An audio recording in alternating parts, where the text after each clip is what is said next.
Okay, I think we are good to go. Thank you all for joining us. My name is Dina Beard. I'm the director of The Lab.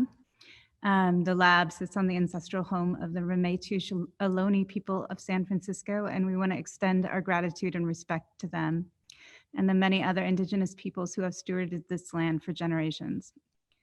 For those of you who aren't familiar, the Lab's programming runs the gamut of experimental work.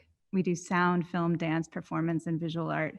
But we are also committed to our commissioned projects, where we give a few artists each year up to $100,000 each, keys to our space, and the option to revise any and all aspects of our operating model. So in this, we want to know how far each artist can take their inquiry and how much we can bend to make the project of art possible on every level. So we are continuing to commission projects at this time, but we've devised the forum as a way of responding directly to this critical moment and to share ideas across many different social and geographic contexts. So I would like to personally thank the artist Tooth, who introduced me to Tiffany Sia. Sia is an artist, filmmaker, independent film producer, and founder of Speculative Place, an artist residency on Llama Island, where she also lives.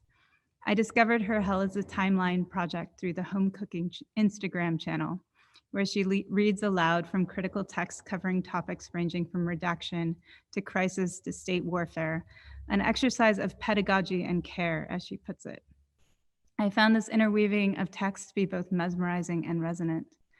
Her zine Salty Wet was a subversive text masquerading as softcore porn, a collusion that feels even more potent now as direct actions feel like our only form of public intimacy. Her short film, Never Rest, Unrest, premieres tomorrow at the Berwick Film and Media Arts Festival. So I'd invite everyone on the call to bring your ideas, proposals, and questions to discuss following the talk. You can type questions in using the Q&A function at the bottom of the screen in Zoom, and I will read those out loud to Tiffany. Or if you're watching on YouTube, you can ask a question directly in the comments. So I'll be actively monitoring both.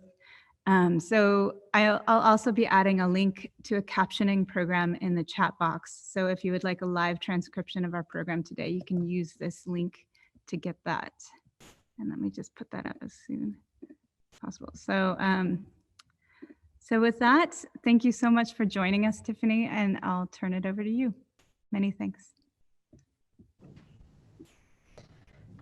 Thank you so much to Dina for that lovely intro, and thanks again to Tooth also for the introduction. I am super grateful for this platform at the lab and really excited to be part of this program. So I'll just begin speaking into the void because it looks like just speaking at a bunch of windows for me. This is a transmission from Hong Kong.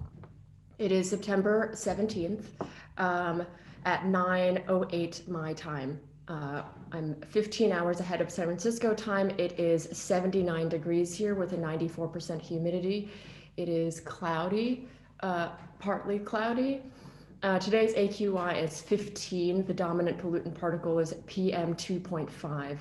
According to the Hong Kong Air Twitter account, this is good. For the visually impaired, I am seated against a white wall. Behind me is a credenza on which there is a mirror propped up against the wall through which you can see the other side of the room. The mirror shows a window and it is daytime. You can also see the back of my head through the mirror, and I have a short, dark brown bob haircut. I am wearing a navy collared short sleeve knit shirt. I am visible only from the waist up and seated. For accessibility, this talk will also be available as a text transcript later. I want to begin first by saying I don't want to demand that people look at the screen the whole time.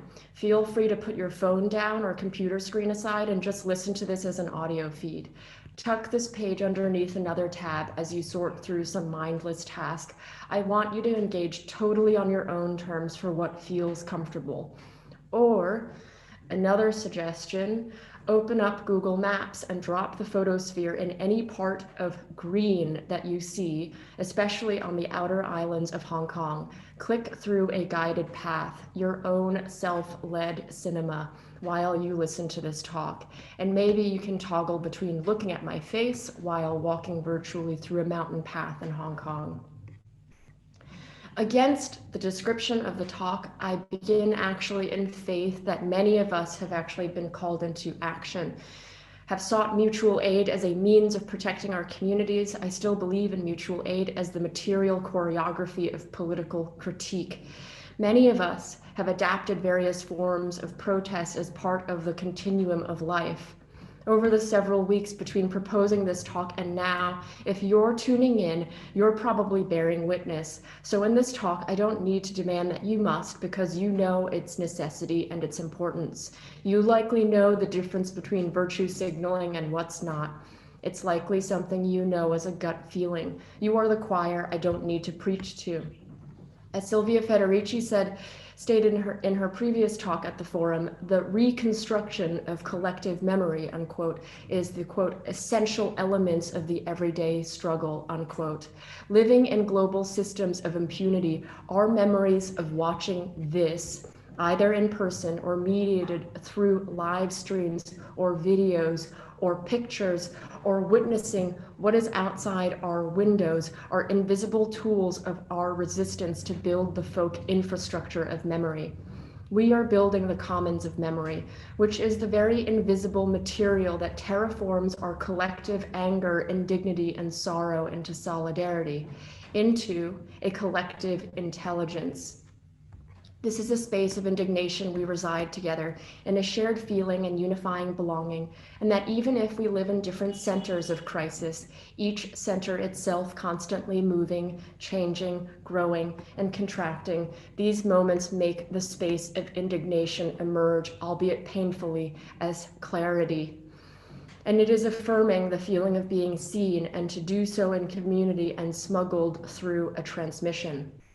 To return again to Federici, quote, the commons is the most powerful way of confronting the state and expanding consciousness and the imagination, unquote. So what I want to pose is something impossible. It is to ask us to collectively bear witness to the invisible. I want to discuss the slipperiness of bearing witness to events from afar that also slip away from legibility, and the things that disappear in translation, and to make known that bearing witness to things in process of disappearing against increased legal threat that demands responses to be more obtuse, coded, or altogether occluded from public view. The paradox of what Adam Khalil presented to me over a phone call last week: how to hide in plain sight. What I mean by the invisible is to gesture at an open space of multiple points. The things that elide the news narratives, sometimes out of protection, and other times as events that happen in the margins of the news spectacle.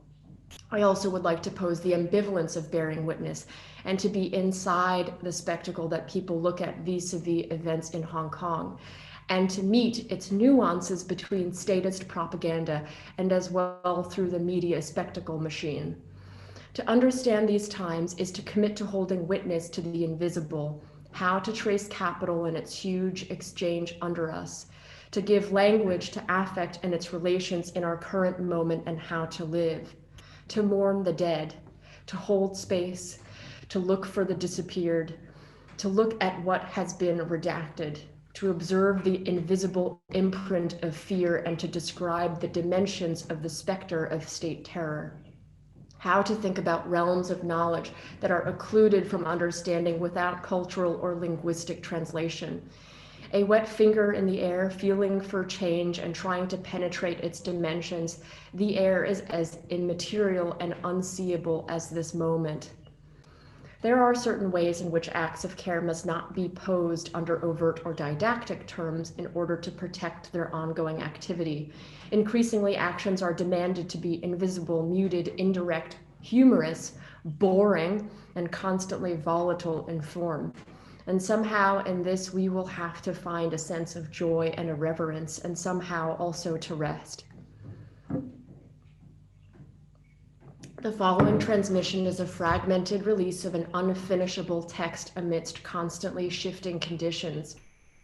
These transmissions themselves via Zoom, also broadcasted live via YouTube, are fraught connections. How do artists even make work right now? How does anyone write anything final? I am just one of many in the arts community in Hong Kong building a collective intelligence around new norms. The following is an assemblage and a collage of finished and unfinished work through a transmission. I'm currently working on a book-length project called Too Salty, Too Wet, Gang Ham, Gang Sup, to be published later this year. In this talk, I will be reading from parts, including an excerpt that I leaked at the Berwick Film Festival and other excerpts not yet released.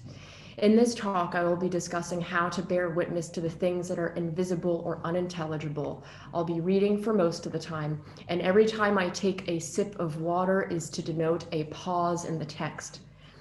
Being read to like this will be exhausting.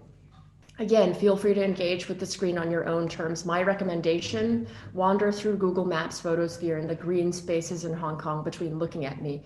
Nearly at the end of the text, I'll play a video so you can toggle back to looking at the screen. And after the reading, I'll play a song as an interlude between the talk and the Q&A to allow for some space of digestion and rest.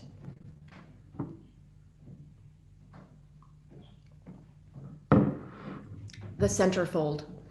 Hong Kong peaked during the height of the postmodern era in the 1980s and 1990s.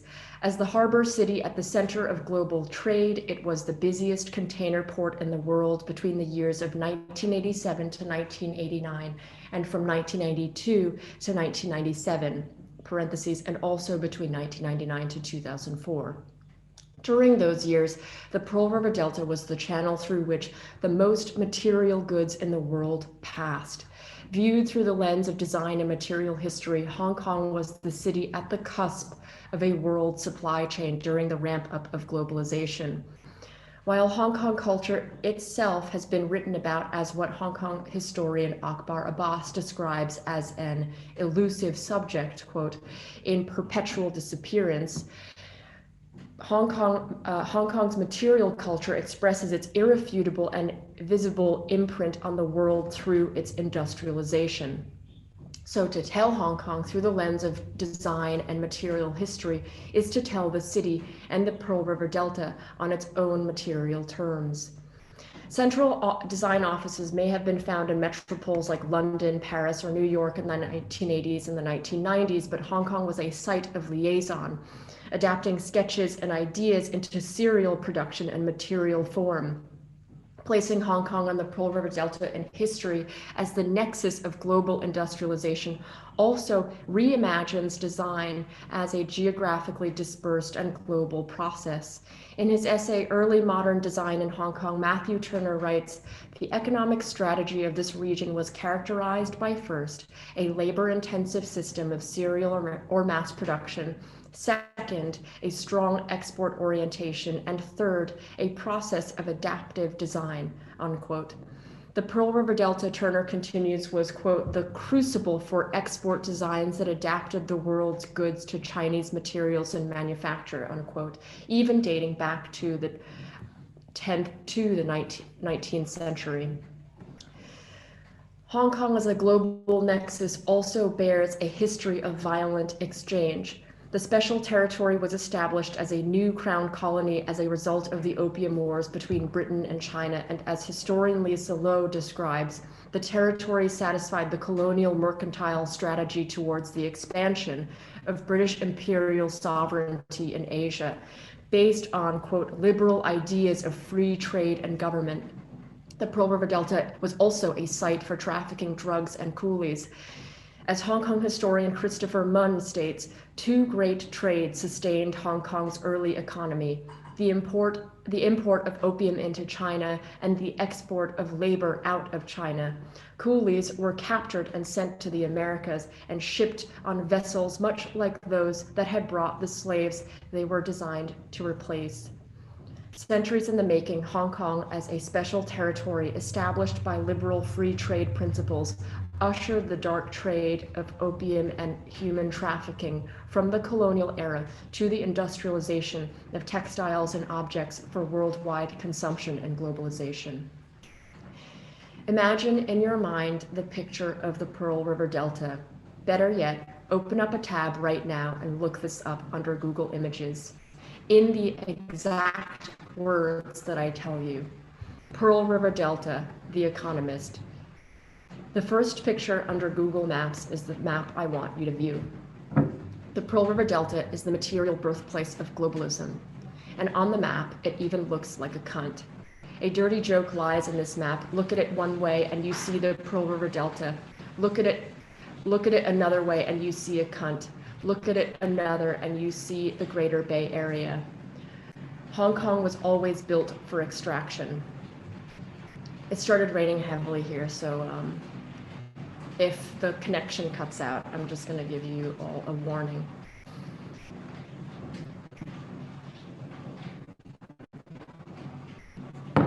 Each demonstration, even before last summer, had a tone of intense foreboding, a sense that we were exercising ephemeral rights. Marches often held the peculiar solemnity of bereavement. Through annual political rituals like the rallies on June 4th and the marches on July 1st, it was as if a different future could be summoned by animating the numerological power of historical dates with political rituals. To invoke Benjamin's concept of the angel of history, do people have the power to summon the agent of historical change? Vigils on June 4th were political rituals in facing solidarity and dialoguing with the dead, of summoning the ghosts of dead dissidents and even all those who died in redacted. Marches or rallies were called on symbolic dates, like observing historic dates like June 4th and July 1st, or turning points in the protests like July 21st and August 31st. It was as if the winds of history could be activated behind us. By invoking the power of numerological superstition, maybe we could invert its outcome this time. Hong Kongers pondered if we could thwart this relentless timeline. Knowing a fate isn't the same as knowing how to live. In Hong Kong, expiration dates parody historical milestones. We are predestined by a colonial contract of unprecedented nebulous terms, like 1997, 2047, portends a yet unknowable sequence of events leading to a finale, and we will outlive the original architects of this colonial contract. Historical time is typically understood as chronological, as events that precipitate. But here we live in upside down time. We know not what happens now or in between 2047, but we know what happens in the end. Time expires like a burning fuse. Resistance itself becomes a metaphysical feat. How must we kill time?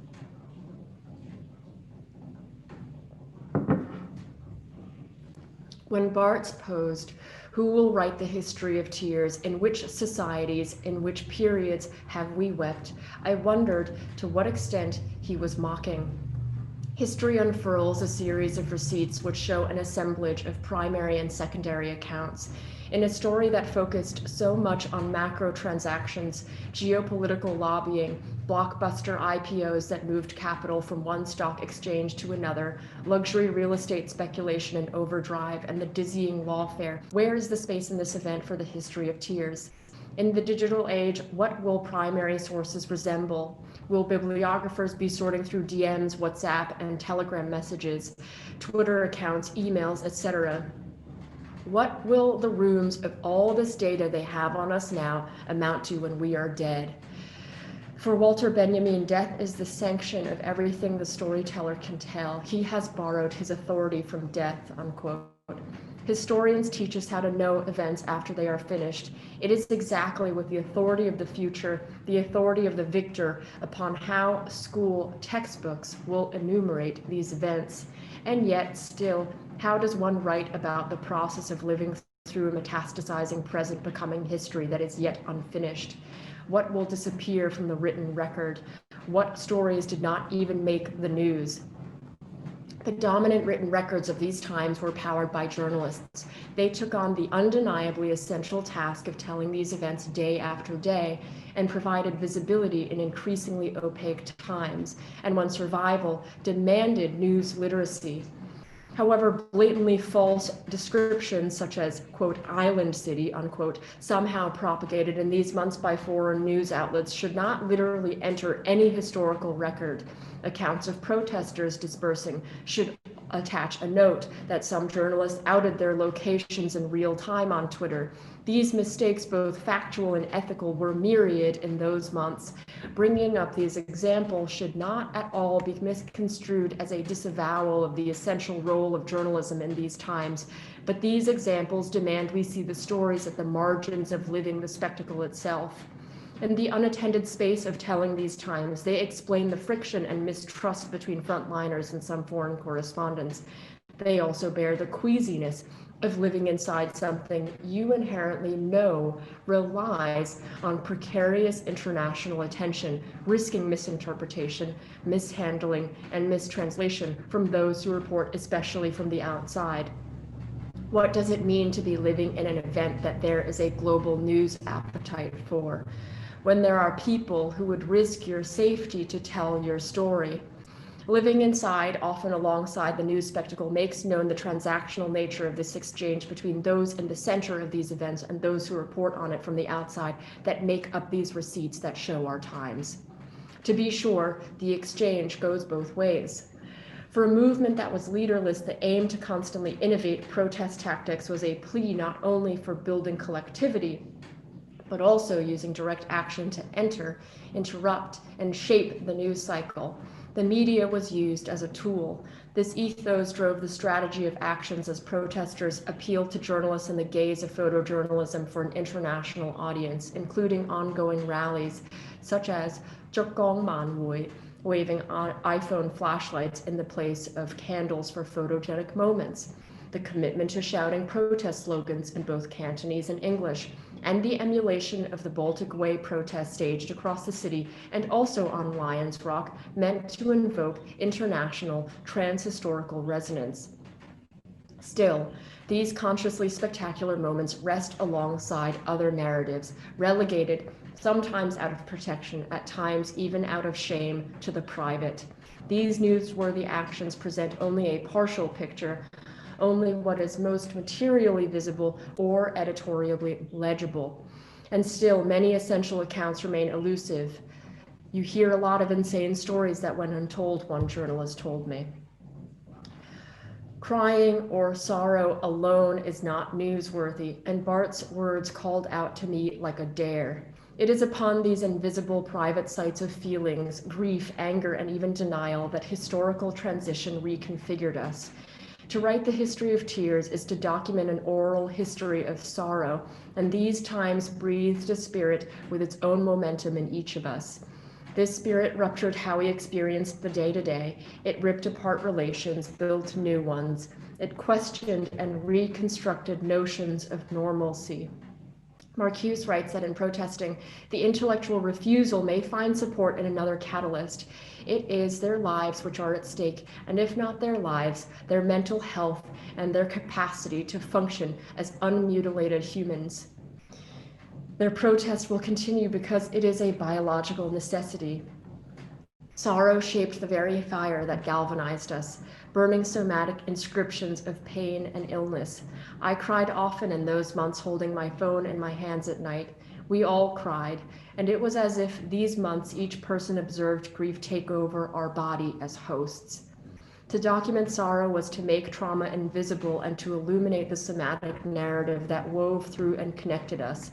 It is to tell the gulf between the spectacle and the experienced as lived. To write an oral history of tears is also to capture events and phenomena in the act of evaporating. These are words that plead for the written record because they also show as much that crisis is not just a spectacle, but ongoing occupation emerges in less visible, less public ways. They take on the everyday and also take on the form of disappearance. They are observed as absence, the disappeared, the redacted, the deleted. These myriad stories, what is occluded from our written accounts, will perhaps disappear from view forever. They are deleted telegram channels, forums rendered blank, the graffiti that lay in public view all over the city that was an authorless record of anger, frustration. Their imprints throughout the city flashed up and disappeared under the Sisyphean daily efforts to paint over, smear with solvents, and tear off. Besides those who remember these visions, when will we have access to the accounts in the written record? Are they in the process of being written or disappearing? We don't know about the extent of the realities of those disappeared. They have no ability to tell us from across the abyssal line, and their experiences remain largely occluded from public view.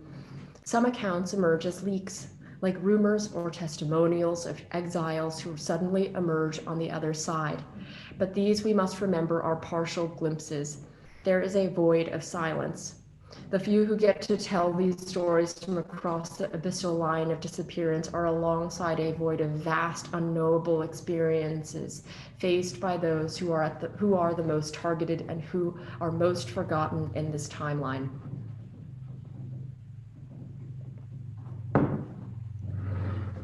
Today, if a city that is the fourth single largest stock exchange in the world can unravel, Hong Kong presents a riddle about the tight relationship between capital and crisis.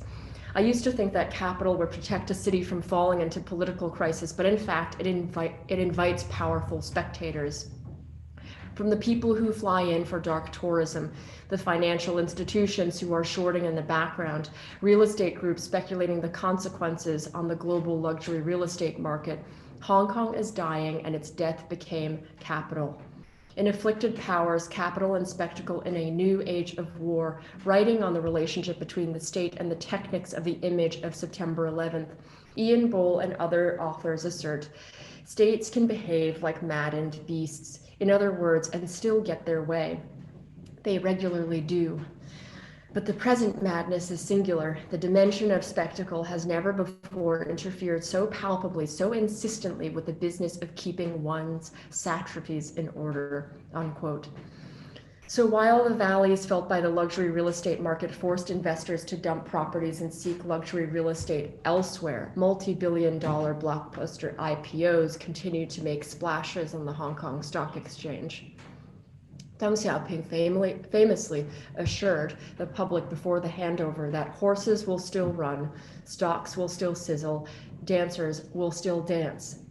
In a time of political uncertainty at the time of making that statement, it is telling that the statement to the public is aimed mainly at investors, and this political talking point bore Hong Kong's essential and its only lasting post-handover promise.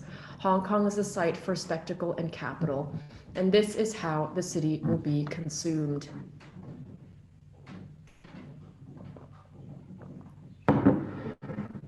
I lived my fears in my dreams. Sometimes traumatic experiences came back in literal ways, scenes relived precisely during sleep, or sometimes in suspended consciousness. I dreamt colors or vague shapes that took no narrative form.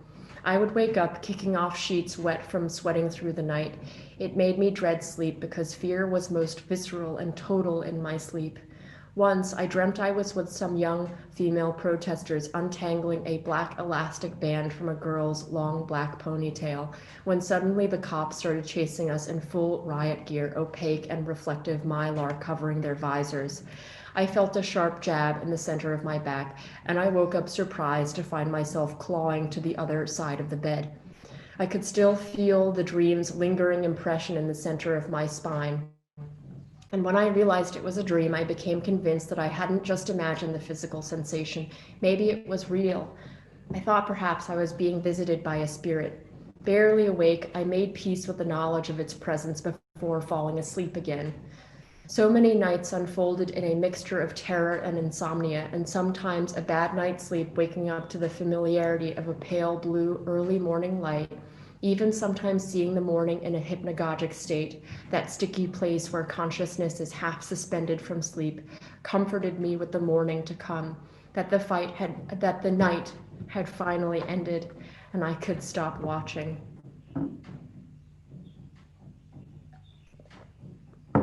The following is a quote from Akhil Mbembe's Necropolitics, in which he discusses Bataille. For Bataille, then, sovereignty takes many forms, but it ultimately takes that of a refusal to accept the limits that the fear of death would have the subject respect. The sovereign world, Bataille argues, is the world in which the limit of death is done away with. Death is present in it. Its presence defines the world of violence. But while death is present, it is always there, only to be negated, never for anything but that. The sovereign, he concludes, is, quote, is he who is as if death were not. He has no more regard for the limits of identity than he does for the limits of death, or rather, these limits are the same. He is the transgression of all such limits, unquote. Since the natural domain of prohibition includes death, among others, for example, sexuality, filth, and excrement, sovereignty requires, quote, the strength to violate the prohibition against killing. Although it's true this will be under the conditions that the customs define, unquote. And contrary to the subordination ever rooted in necessity and the alleged need to avoid death, sovereignty definitely calls for the risk of death. I will now play a video. So if you're still wandering on the photosphere, tune back into this video.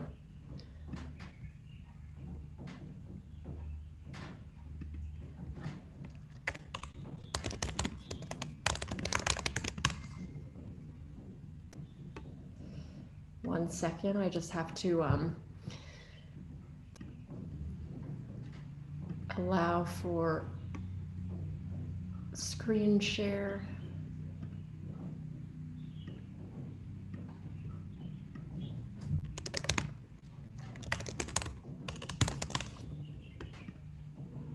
Okay, got it. What is your instinct? To pray. In this position, your arms are useless. Yeah. Can you kick or stomp me? No.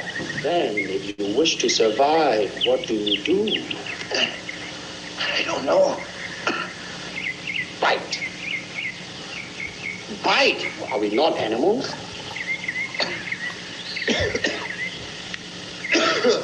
You all right?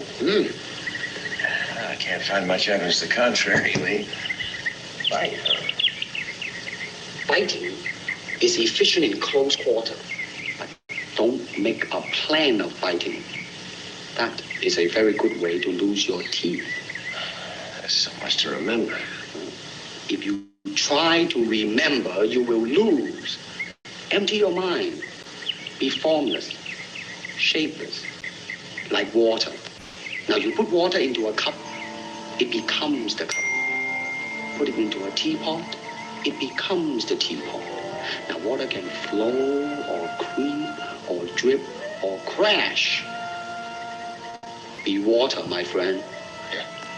Why don't I just stand in front of Bolt and recite that to him? Maybe he'll faint or drown. When is it? Tomorrow. You are not ready. I know. Like everyone else, you want to learn the way to win, but never to accept the way to lose. To accept defeat, to learn to die is to be liberated from it. So when tomorrow comes, you must free your ambitious mind and learn the art of dying. May it be well with you, Mike.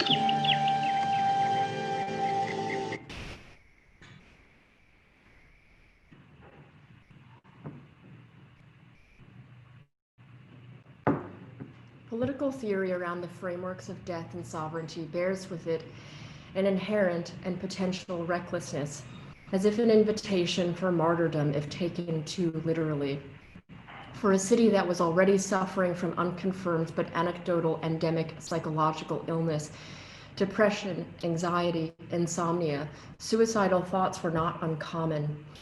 and even early on with the reports of the first suicides in Hong Kong, to pose a framework for martyrdom was morally irresponsible.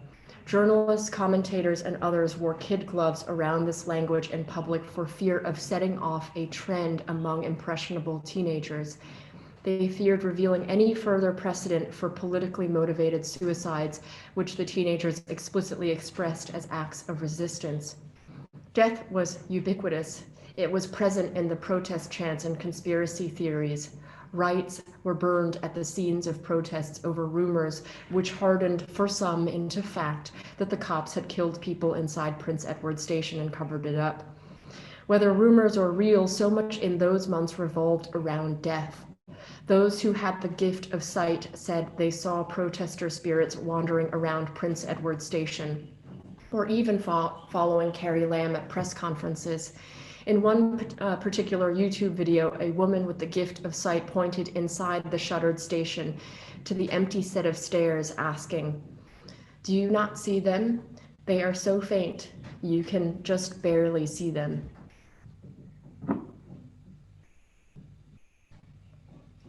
I will now take a several-minute break, which ends the scripted transmission before the Q&A. I will play Anita Mui Hui On Wa, pitched to a slower speed. During this time, I recommend going on Google Maps and dropping your photosphere on Nathan Road in Mongkok and navigating north as you take a guided walking tour to the next MTR station. Observe what's written on the ground and on the median, or feel free to also stare at this open space, or get up and get a drink of water.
back.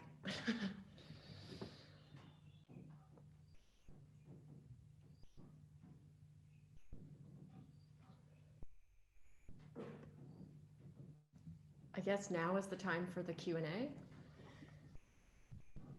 Thank you so much. That was extraordinary. So, so good. I really appreciate that. Just the intermingling of all the media and work. So I'm going to check on the Q&A function here, but just to remind everyone, please use the Q&A button at the bottom of the Zoom screen or the comments on the comment section on YouTube, and I will read those aloud to Tiffany. So we have one question here, and it's from an anonymous attendee, and they write, regarding frontliners and overseas correspondence, the role of translation and translator and the relationship to bearing witness. Can the translation become another witness? How do the responsibilities of witness relate to the responsibilities of translation? Interesting. I might have to ask you to, wait, sorry, could you repeat the very last part of that? Yeah. How do the responsibilities of witness relate to the responsibilities of translation? So I think the role as a translator is such a crucial, it's like a sort of conduit for being witness. It is another type of witness to make things legible for other people. It's like a tool for making things emerge from like, you know, it's sort of like across the abyssal line of just like the unknowable or the unknown, because but it also, I think that threshold is both a linguistic threshold and sometimes also a cultural threshold. Like one example, for instance, is like Pepe being used in the Hong Kong protests, which like has a completely different meaning in the United States. So the kind of there's also the role of the person in between who is doing the political act, you know, of interpreting or translating, that becomes, you know, incredibly essential to provide visibility in something that is otherwise opaque.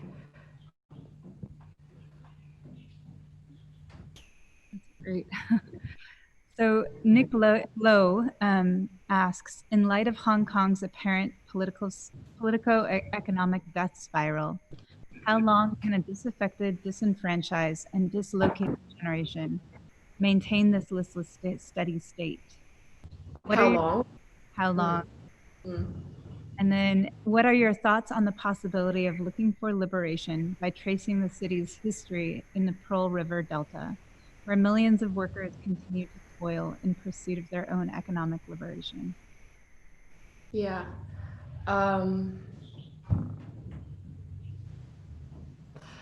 I think I'll sort of begin first with, I think what is happening already and will continue to happen is that a lot of people will leave Hong Kong and for a place that used to be a city of a territory where people sought political refuge.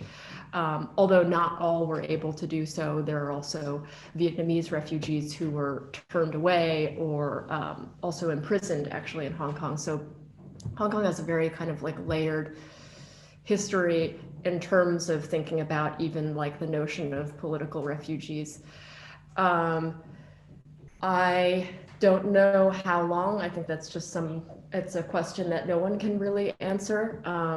But, you know, back to the idea of the expiring time, you know what happens in the end, but you just don't know when exactly the thing will fall itself. And part of this collective intelligence among a community of artists, or just a community of different, you know, people between journalists and artists, and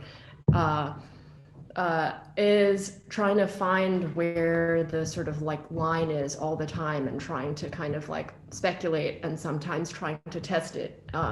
So it becomes an act of just trying to, it's sort of like spraying stuff on a laser to see it or something like that. I'm like trying to think of like a, you know, it's an invisible shifting red line. So in terms of, I'm not a hopeful person, I think, I'm not like an optimist in that particular way, like in terms of thinking about liberation, to be really honest, because back to the idea of the Pearl River Delta also being like a place for, ongoing historical, many centuries in the making extraction. I think that legacy will just continue. And that's something I talk about in the Barrick essay that's out. If you wanted to search for Too Salty, Too Wet Barrick, you'll find it. But it shows the legacy, the colonial legacy, and how time exists also, and the notion of liberation, whether or not that's possible in a post-colony. Wow, absolutely. So Nathan Kosub asks, do you see the dreams that won't let you sleep as part of bearing witness to the invisible? That is it possible to think of sleepless nights as something constructive? Yeah, I think dreams are also components of making up the space of affect, and they are visions that sort of reveal in very literal ways and sometimes very abstract ways our anxieties and fears. And as I mentioned, fear was the most total in my sleep. That's why I hated sleeping so much. And it was also an act of like relenting bearing witness. So I hated that disconnection also, because I didn't like the idea of like waking up to discover the news, because there's also so much kind of like making sense of multiple angles to finally get to the truth of it. And as someone who, is like trying to sort through, accounts by foreign correspondents and what other ethical kind of like messiness that is tangled around viewing a moment. Like I have to look around the image to get to interpret it for myself, right? And I think a lot of Hong Kong people were also, and I think in general, just in terms of information literacy, news literacy, but dreams are so telling.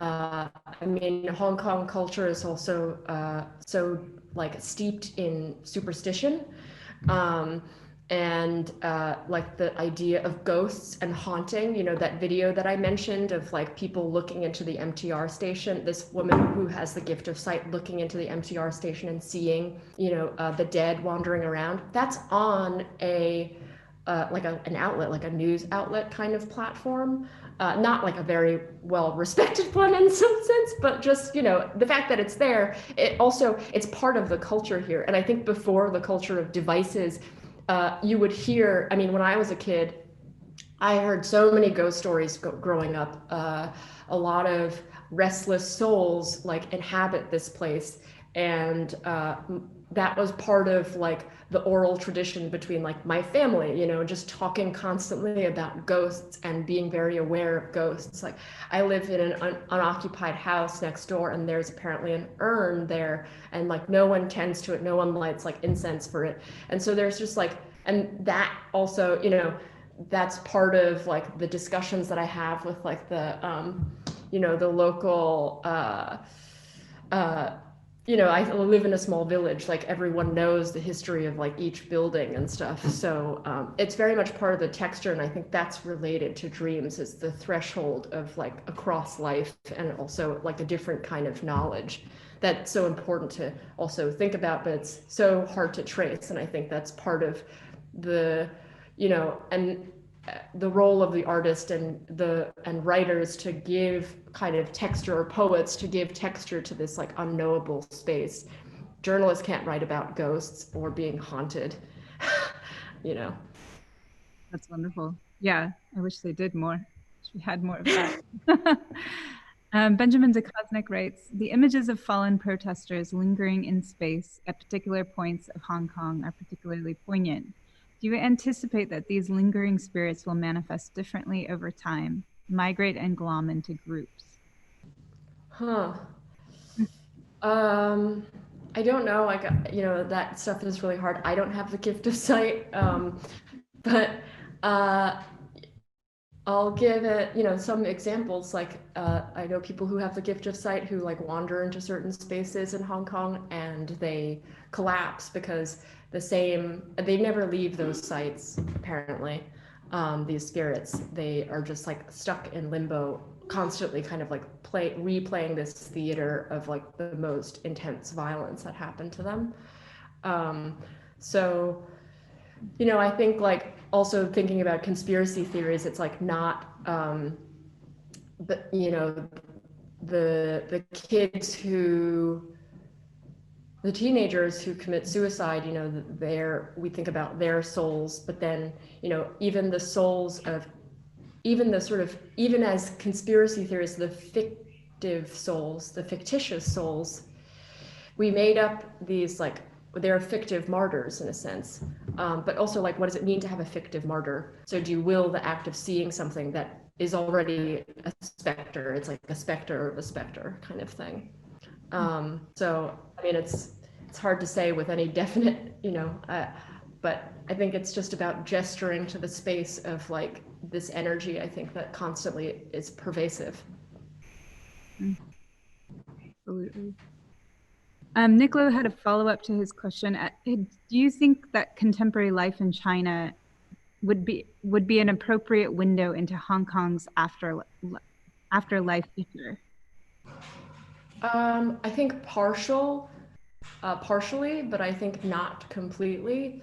I think Hong Kong, because it's a special territory, exactly as I sort of discussed earlier in terms of like being set up as a free market economy, I think, and my prediction in a sense, but looking at its history, it's also to see that it has this legacy of being a special territory for transactions, and that these huge economic transactions, and somehow like Hong Kong is the fourth single largest stock exchange in the world, these huge transactions that flow through the city, it is a conduit for a lot of capital. It is a conduit also for bodies, coolies being shipped through the port of Hong Kong. So I just found this out actually through researching, writing this, and also through just, reading Lisa Lowe's Intimacies of Four Continents. But my great grandfather was, it was always described to me as like my juzai. My juzai is literally called to sell pigs.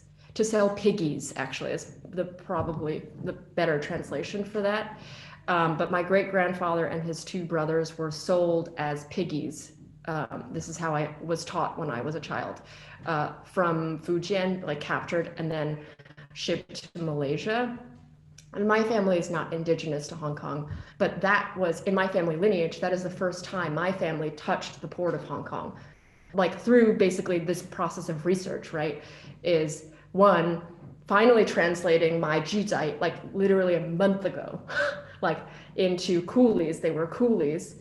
And then also realizing that that was the first touch point of Hong Kong. So I think we have to think about the history and the legacy of transactions, both like bodies and also the transactions that flow through here of capital. So yes, like I think life on the other side will it will mirror it, but I think it also takes on the exceptional quality of also protecting the ability for transactions and free market in this particular way, and this like, to continue and flourish. The spectacle will still, be reliant. The dancers will still dance. The, stocks will still sizzle. That kind of like epithet. Great.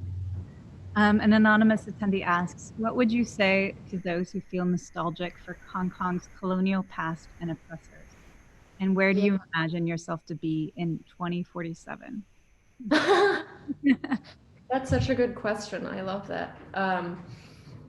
Sorry, for first question. It's a bit early for me, so my brain is like half speed. What was the first question again? What would you say to those who feel nostalgic for colonial past? Yeah. I think colonial nostalgia is so fraught, right? And that's the sort of like easy answer for that. And I think like time in occupation, after occupation, like neo-occupation, new occupation, is constantly going to be just so fraught. And so I think, I feel certain nostalgia also for that time too, but it's also very much mirrored against a timeline of childhood, uh, and I think my father, who, you know, lives in the United States now, like feels, you know, my parents live there now, and like I think they feel an incredible nostalgia for Hong Kong too, but they know that they won't get it back. So it's not, the queasiness around that isn't to negate the validity of those emotions, and I think they can't be used as that, because people's memories are still really, really valid, obviously, and I think that. And it is so much also part of the assemblage of people's identities, part of the assemblage of people's hybrid identities, and even so informative of certain, you know, like iconic filmmakers like Wong Kar-wai. You know, he is totally he's the quintessential Hong Kong filmmaker in that sense of just embodying all these hybridities of like Western and, you know, Western, if you want to kind of just break it down into a very simple binary of like Western and like Hong Kong, and he's from Shanghai, so there are some Shanghai elements from when he was a child. So, and I think that is, I think there are many different places that actually ultimately intersect in the idea of Hong Kong. And then, sorry, the second question. Where do you imagine yourself to be in 2047? I would like to come back in 2047. I don't imagine myself to be here anymore. I think I moved to New York when I was 8. So I was able to get a green card and a green card before, you know, 9/11 and things like that, and a passport. But I'm a binational, so like I would like to return, but I'm not, you know, who knows, right? It's a long time. I'll be in my 50s or something. Yeah, it's hard to even imagine right now. Yeah. Jan, 60? Math. Jan asks, can you speak more about how you see the perversity and sexuality of being salty wet play into the themes you're exploring, like witnessing and collective memory building? What is the continuing importance of this concept present, given your analysis is now too salty, too wet? Right. Too salty, too wet is about the excess of our times. It's about crying. It's a joke that actually started with Ed Halter, because I told him I was writing a follow-up to Salty Wet, and he said that it should be Too Salty, Too Wet, and I sat on it and I thought, actually, that has a lot of bearing on what it is. In the essay that's out at Barrick, it talks about, in it I talk about like the, basically even breaking down like the idea of like salting cities to desecrate them and to make them uninhabitable for the future, and the symbolism of salt, and also salt being, I mean, I don't mention this, but salt being part of like the colonial circuit and trade and the continuum of capital. And wet is tears. It is, it's also to describe Hong Kong's like atmosphere, the invisible atmosphere of like precipitation. Like it's raining right now and it's constantly so humid.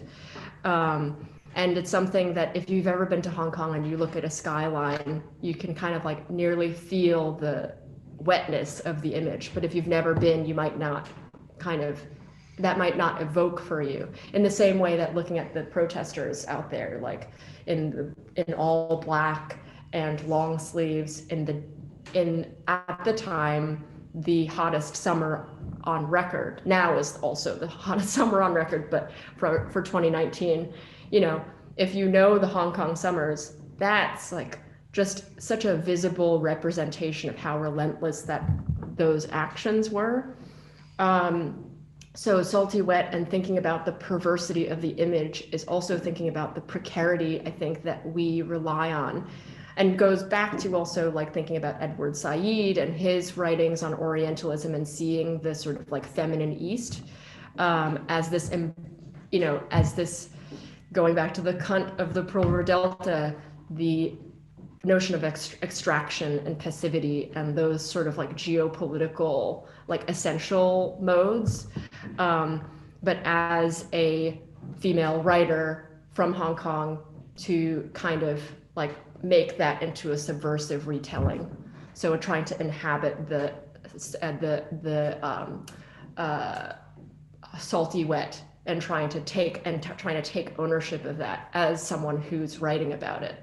And then finally, one thing I want to talk about is salty wet hams up was taught to me as a kid, especially when I was, taking the subway. My aunts and my mom would say, if someone, I'd like come back in the summers or something like that, and I'd be wearing like tank tops, and they were like, if anyone looks at you weird or is like being weird on the subway, just say hams up low. Hams up low means like pervert. And so just like, it's like a way for basically me to just like have some tool, even if I was alone, to just like, push that energy away from me and protect myself.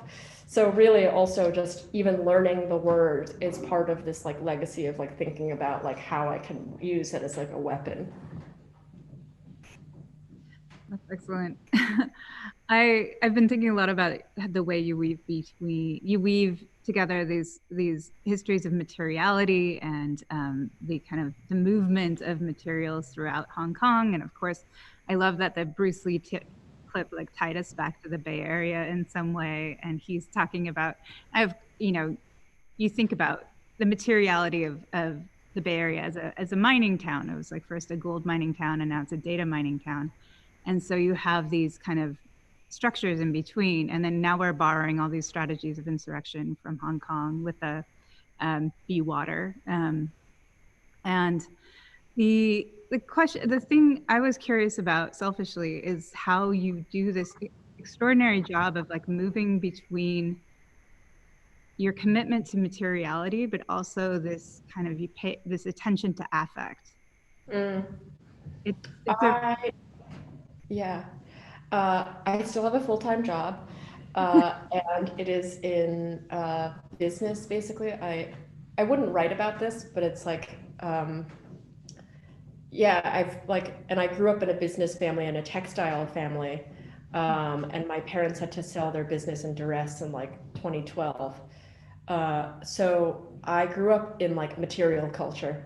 So, and a lot of people in Hong Kong also, like the reason why I write about like the design offices is like I was the child basically who sat in all these meetings thinking about like the geopolitical consequences, even when I was a child, like quotas, shipping quotas and things like that.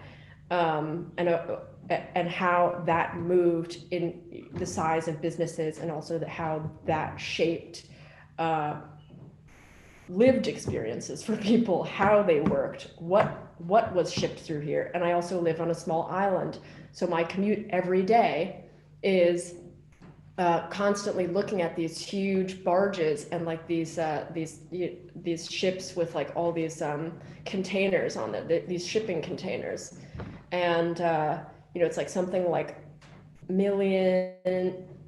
tens of millions, I think. Like, I don't know the exact number, so I'm not going to cite it, but it's millions and millions of shipping containers that go through here. So even the visual reminder of what that is, I think, but at the same time, I think like there's stuff in affect and in thinking about still the space of feelings. And so much of this time I was processing. I had to basically like, in another way of putting it, I had to like create a crying practice around writing this text, because there are certain moments that are so like violent in the way that they are very fact driven, because I want to maintain a fidelity to facts, because especially when thinking about making work like this, if you slip up on facts, you kind of lose your credibility and the total texture of the space.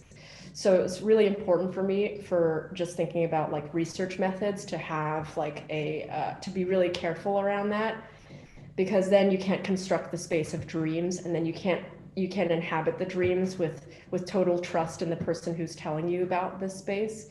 So, but I still think that those two things are very connected, because how they're connected between capital and material. Yes, it's like material and form, but so much capital now is so invisible. And then the space of feelings is also invisible. So there's a weird like mirroring, although they're very different. and trying to like constantly speculate and constantly wonder about, and also the sort of wet finger in the air for an investor. It's all based on gut feeling. And thinking about also business discussions that happen on golf courses and all these things, they are also part of an oral history. And those are like untraceable oral histories in some sense because they're so secret. That really rule the materials and the invisible capital that move around us constantly.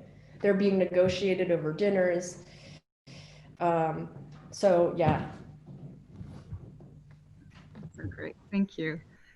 We have a question from Melanie. She asks, can you talk more about the role of care, how care exists within and against the territorial logic of time, especially a time of crisis without hope?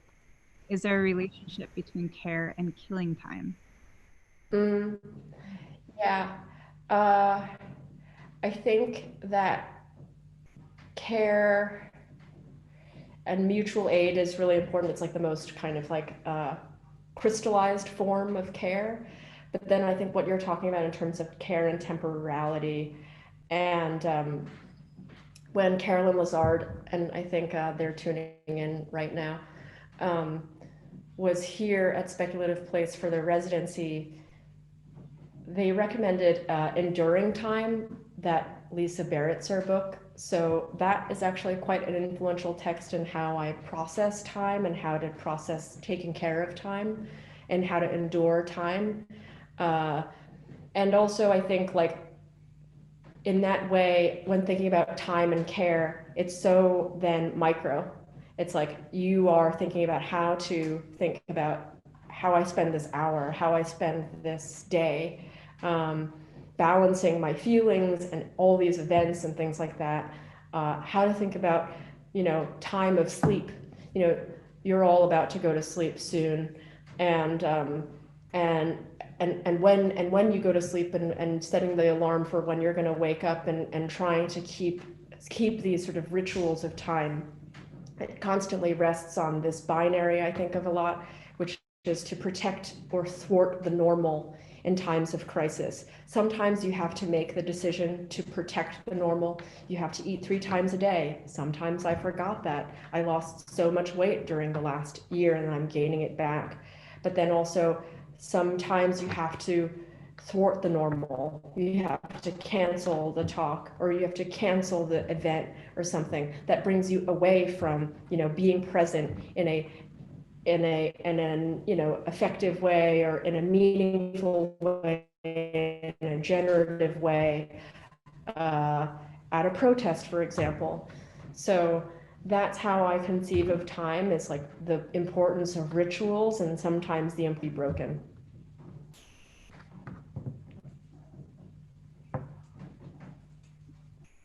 So great, thank you. I think we have one last question. It was a follow-up from Benjamin de Koznik, and he asks, do you think of the tags and searching for content hidden in plain sight as part of your art writing practice? Any favorite tags or pointers to things hidden that have not been mentioned as of yet? Tags as in like slogans and things like that?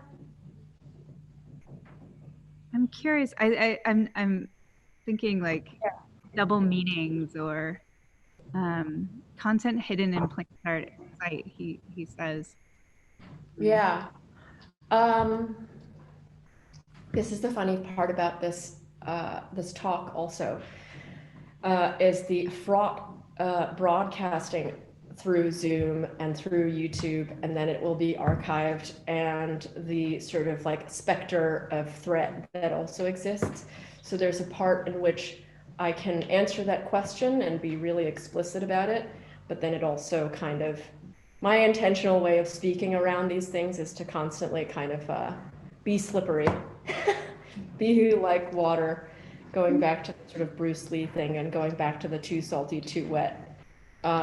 If you're too salty and too wet, literally, it's just, you're just going through the fingers.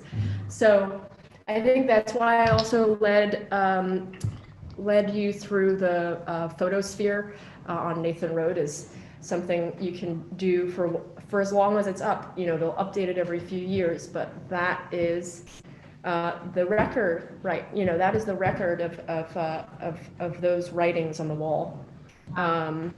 And so it's really important because they are also ephemeral, right? But they have captured and put into an internet archive something that has already long been redacted, has long already been painted over. So I admire a lot of those. Yeah, I think that bearing written text like that is really important, and for sure my role in thinking about that is complicated, and my role in writing about that is complicated. Yeah, it's I mean, especially as a live performance, I know we talked a lot about, you know, how to mitigate some of the possible issues with the visibility, and it's pretty, your tactics around this are really admirable. So hopefully we can note. But I think that's everything for now. Is there any final thoughts or follow-ups that you I think I was just gonna show you the outside because it's raining. I don't know if you can see it. Yeah. Yeah, it's pouring. It's beautiful. For the talk and the like recorded version, we'll just delete that because then Yes, it shows the wall of our house. definitely. That's great. Thank you so much, Tiffany. Wonderful. Thank you so much. Yeah. Bye. Bye.